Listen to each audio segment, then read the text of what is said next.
Now we'll see the basics of a voltage to frequency converter. So here we are going to see that how your voltage is going to be converted to frequency there. So for this we are going to use a 9400 IC which is going to be designed to generate a pulse or a square wave output there. So here this pulse and square wave outputs are going to generate the frequency range from 1 Hz to 100 kilohertz. So the input can be either your current or it can be a voltage, and the output is going to be a frequency which can be interfaced to a number of devices there.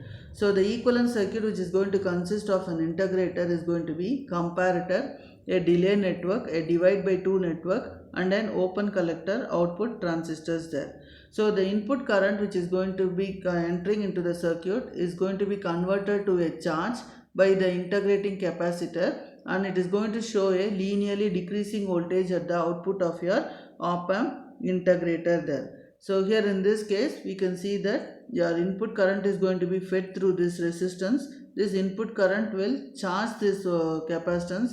So here in this case this is going to be plus and this is going to be minus. So since this is going to charge, this plus voltage will be coming to the inverting terminal. So when it is going to come to the inverting terminal, you are going to have a negative going ramp to be present. So when this negative going ramp is going to be present, that is going to be sensed by this comparator non-inverting terminal there. So here if it is going to be negative, then in that case this voltage is also going to be negative. So whatever voltage I am going to get at the non-inverting terminal, the same voltage I will be getting at the negative terminal here. So when there is going to be a negative output voltage, this is going to be given to a 3 microsecond delay there. So when it is going to be given, the output is going to be a negative 1, and this output is going to be fed to your Q1 transistor, then your divide by 2 network, and your capacitor charging and your discharging control there. So here when this VB1 is going to be negative, negative means this transistor is going to be in the off state. So off state means there is going to be no collector current. So no collector current means this output is going to be in the high state. This plus VCC is going to be got. So now your output is going to be in the high state there. Next is when this negative voltage is going to come, this is going to be a divide by 2 network. So when it is going to be a divide by 2 network, you are going to have this divide by 2 network is going to be an edge triggered flip flop, where your output voltage VB2 is going to be a complement of your VB1. So complement of your VB1 means your negative voltage means here it is going to be a positive voltage. So positive voltage means your transistor Q2 is going to conduct. So when your Q2 is going to conduct, that is the output F0 by 2 is going to be a low one because of the drop that is going to occur across this resistance RL. So now this VB1 is going to be a negative voltage. When this VB1 is going to be a negative voltage, this capacitance, this is going to be a charge or discharge control capacitance there. So this charge or discharge capacitance will be connected to your C reference there. So that means that this C reference will be connected to here, this circuit is going to be connected here. So when it is going to be connected to C reference, this will be connected to your V reference there. So when it is going to be connected to your V reference, then automatically what will happen is this capacitance will be charged. So here when this capacitance is going to be charged, this negative voltage will be coming to this inverting terminal. When this negative voltage is coming to the inverting terminal, now I will be getting a positive ramp there. When the positive ramp is going to be present, this VA is going to be positive. When VA is positive, that is the comparator input is going to be positive, you are going to have a positive output there. When it is positive, this is a 3 microsecond delay, this is going to be positive. Positive means this diode, this transistor will conduct. If this transistor conducts, my output is going to be a low signal for the second condition there. And this VB2 is nothing but complement of your VB1. So this will be now negative. So when it is negative, this will be now high for the second case. So now this is positive. So when this is going to be positive, then what happens is you are going to have this charging and discharging capacitance to be connected to the integrator there. Directly it will be connected to the V reference there. So here in this case, when it is going to be connected to the V reference, this capacitance will get charged like this. So it will be coming like this and it will be getting charged.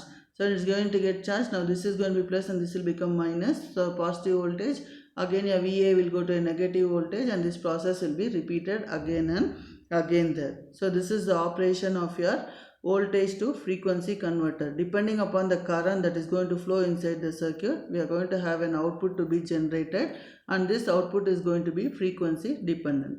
So you can see that this is your output, op-amp output, where your op-amp output is going to be a VA voltage. Depending upon the capacitor charging and discharging, you are going to have your negative going ramp, then we are going to have a positive value, then again a negative going ramp there. So we say V reference is nothing but ratio of C reference to your C integrator output there. So this is your comparator output VC. So comparator output VC is when VA is negative, your comparator output will also be negative there. So here in this case, when this is negative, your comparator output is also going to go to the negative direction there. So and it is going to have a 3 microseconds delay, because it is going to be sent to a 3 microsecond delay circuit, where the output of this 3 microsecond delay circuit is going to be this circuit there. So after 3 microseconds, I am going to have the output to be present.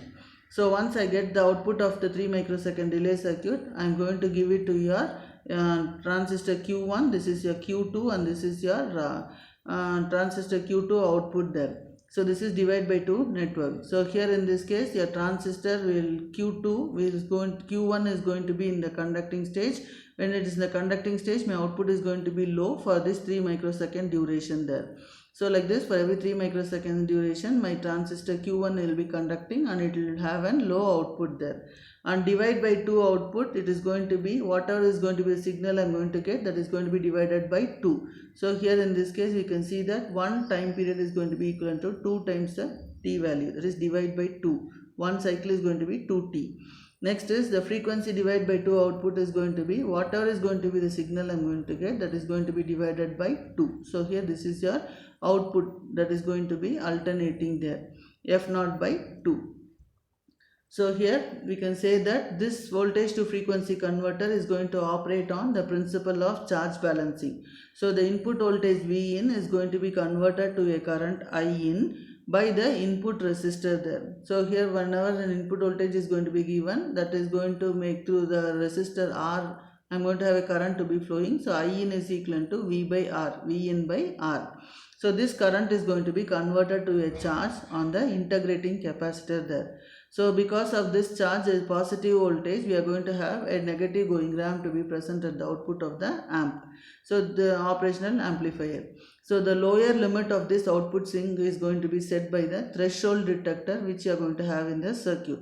So once it is going to cause, the reference voltage is going to be applied to the reference capacitor there. So for a time period which is going to be long enough to charge the capacitor to the reference voltage. So you can see that the action is going to reduce. So when the current is going to flow, there is going to reduce the charge on the integrating capacitor by a fixed amount. So by how much it is, the charge is going to be C reference into V reference. So here in this case, we can see that the op-amp output is going to have some value for a finite amount of time there. So at the end of the charging period, my C reference is going to be shorted out. That is, the voltage across that is going to be removed completely there. This dissipates the charge stored on the reference capacitor, so that when the output again crosses 0, the system is ready to recycle. So here we are going to have continuous discharging of the integrating capacitor by the input is going to be balanced out by the fixed charges from the reference voltage cell. So suppose if my input voltage is going to be increased, then the number of reference pulses required to maintain the balance is also going to increase, which causes the output frequency also to increase there. So each charge is going to increment is going to be fixed, and the increase in frequency with voltage is going to be linear there. So the accuracy of your output pulse width is not going to directly affect the linearity of the voltage to frequency converter. So here the pulse should be long enough for the full charge transfer to take place. So we can say that TC9400 is nothing but a self-start circuit, which is going to ensure that the voltage to frequency converter is going to operate when the power is going to be applied properly there. So here when the power is going to be on, the op-amp output is going to be below the threshold value, and in that case your C reference is going to be already charged to a positive voltage. Step will not occur there.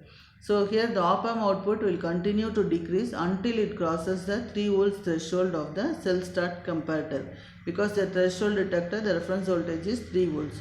When this happens, the internal resistor is going to be connected to the op-amp input there. When the internal resistor is going to be connected to the op-amp input, which is going to force the output to go positive there, and in this case it will come into the normal operating mode. So here it is going to utilize this voltage to frequency converter is going to utilize a low power CMOS processing for low input bias and low offset current there, and it is going to have a low power dissipation. So the MOSFET, if we are going to use a FET, it is going to have a open drain N channel output FETs, which is going to provide high voltage and high current sink capability. So the pin diagram of your TC9400 is, your first is your input bias. So input bias is nothing but it is going to be a resistance is going to be connected between your pin number 1 and 4. The specifications for this R bias, the resistance value can be around 100 kilo ohms plus or minus 10%. Next is zero adjust. Zero adjust is nothing but the circuit that can be used, that is the output should be initially 0. That is, to reduce the output to initially to 0, we will be using the zero adjust pin. The name itself tells zero adjust. To when before the operation of the circuit, I should see that the output is going to be 0 there. So this low frequency set point is going to be determined by this adjusting the voltage of this pin. Next is the input IN. IN is nothing but this pin is the negative input of the operational amplifier, that is the inverting terminal of your operational amplifier, and this input current is going to be applied to it. So the IN is going to be approximately 10 microamps for the nominal full scale with an overrange current there. Then pin 4 is your ground, it is your VSS. Pin 5 is your V reference output. So V reference output is whenever the C reference is going to be charged, the C reference charge or discharge control circuit connects this pin to the reference voltage there. Next is pin 6 is ground. Pin 7 is V reference. So we are going to have a separate V reference voltage, either a negative supply or the VSS may be applied to this pin. Next is pulse frequency output. So pulse frequency output is, at this pin we are going to have a pulse wave output which is available, whose frequency is going to be proportional to the input voltage. So the output pulse is going to be having a frequency which is proportional to the input voltage that is going to be applied to the circuit. Since this is an open collector output, it requires a pull-up resistor and it interfaces directly with your all forms of the logic there. Pin number 9 is output common. Output common is the emitters of both the output transistors are going to be connected to this pin. So here in this case I can have an unipolar or a bipolar output voltage swing can be obtained by connecting this pin either to the ground or to the negative supply. If I connect it to the ground, I will be getting a unipolar output voltage swing. If I connect it to the negative supply voltage, I will be getting a bipolar output voltage swing. So for high performance application, the output ground pin should be separated from the input ground pin 6. For output we have a separate ground pin, input we have a separate ground pin there. Pin 10 is frequency divided by 2 output. So frequency divided by 2 output is nothing but this is going to produce a square wave output. That is what it is going to produce 1/2 of the frequency of the pulse output at pin 8. So it is divided by 2. Whatever output I am going to get, it should be divided by 2. So 1/2 of the pulse output I will be getting it. The output is nothing but an open collector and hence it requires a pull-up resistor there. It is also compatible with all logic families. Pin number 11 is your comparator input. So comparator input is nothing but the pin is going to be positive input of the comparator there. So here in this case it is going to be connected to the output of your operational amplifier in voltage to frequency mode. So in frequency to voltage mode, the input frequency is applied to the comparator input. Pin 12. Pin 12 is your amplifier out. Amplifier output, this is the output of the op-amp. So here which is negative going ramp signal in voltage to frequency mode. In frequency to voltage mode, a voltage is proportional to the frequency input is generated at this pin. Pin number 13 is no connection. Pin number 14 is the supply voltage VDD. Thank you.